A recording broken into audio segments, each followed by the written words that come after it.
Chers amis, bonjour. Parashat Tazria. Alors, Shimon et Noémie attendent un enfant.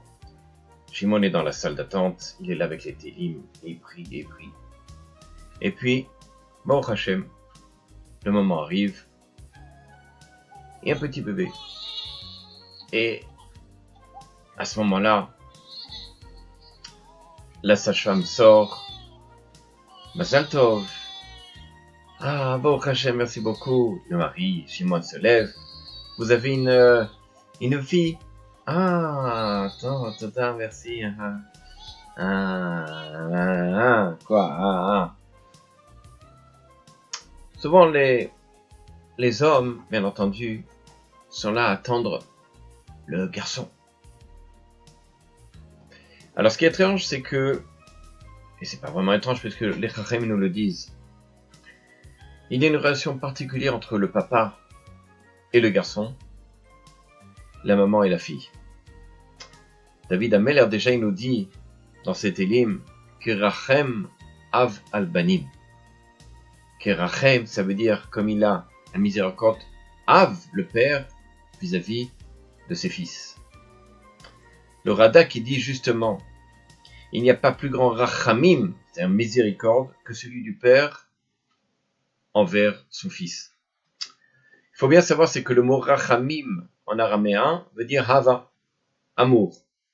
Et le rachaim dit justement, dans la parashat Veira, il n'y a pas quelque chose de plus beau dans le cœur de l'homme que l'amour qu'il donne à son fils.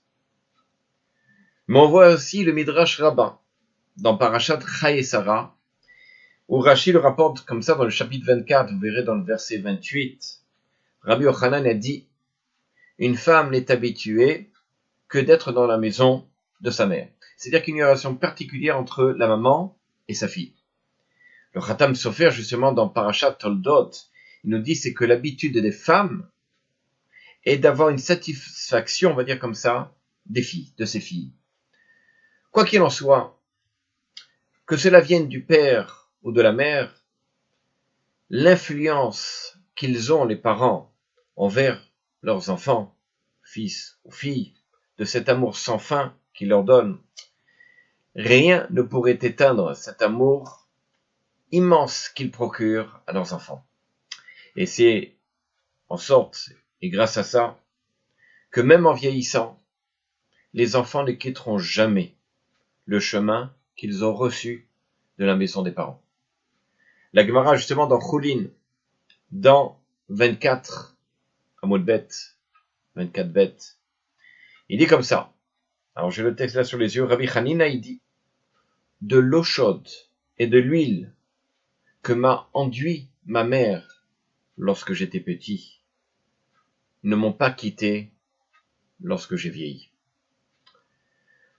On voit bien ici la relation affective, d'amour, que les parents doivent procurer à leurs enfants, qui permet aux enfants justement de garder toujours ce lien à la maison, ce lien familial. Pour finir, Yitro, dans la parashat Yitro, il est dit comme ça, Ko tomar le bet Yaakov. Ainsi tu parleras à la maison de Yaakov. Souvent, lorsqu'on parle de cette relation bet Yaakov, ça veut dire la maison où il y a finalement les filles, les femmes. Rabbeinu Chaye dit comme ça, nous explique que Hachem il a ordonné que l'on parle d'abord aux femmes pour les attirer vers la Torah et la mitzvot. Pourquoi ? Car ce sont finalement les femmes qui, elles, vont être, on va dire comme ça, la cause, dans un certain sens, de l'ambition des enfants de la maison, finalement, vers la Torah. Pourquoi ?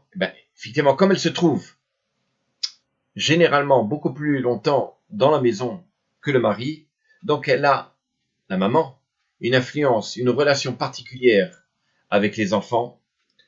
Non seulement elle les prend en pitié, bien entendu, c'est-à-dire elle a beaucoup d'amour vis-à-vis de ses enfants, mais surtout c'est la maman, elle veut que ses enfants réussissent, qu'ils puissent, les enfants, étudier, les garçons, au Beth Midrash et étudier finalement la Torah. Rabbeinu Yoda, justement, il nous dit sur ça, que la femme, elle priera pour les enfants, le matin, le soir, à midi.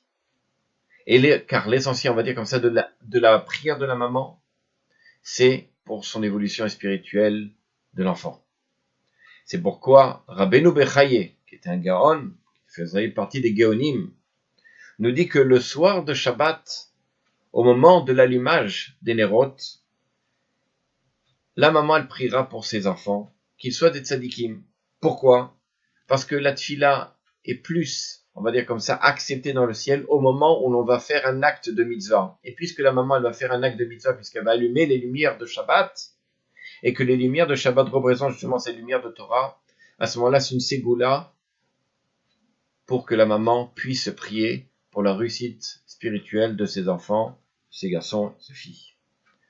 C'est pourquoi le Magan Avraham, la halakha nous dit comme ça, que le minag est d'embrasser la main de la maman le soir de Shabbat, justement, puisqu'elle a prié pour nous, pour les enfants, pour la réussite des enfants, et qu'il n'y a pas meilleur moment pour honorer les parents, et ici, entre autres, la maman, donc d'embrasser la main de la maman.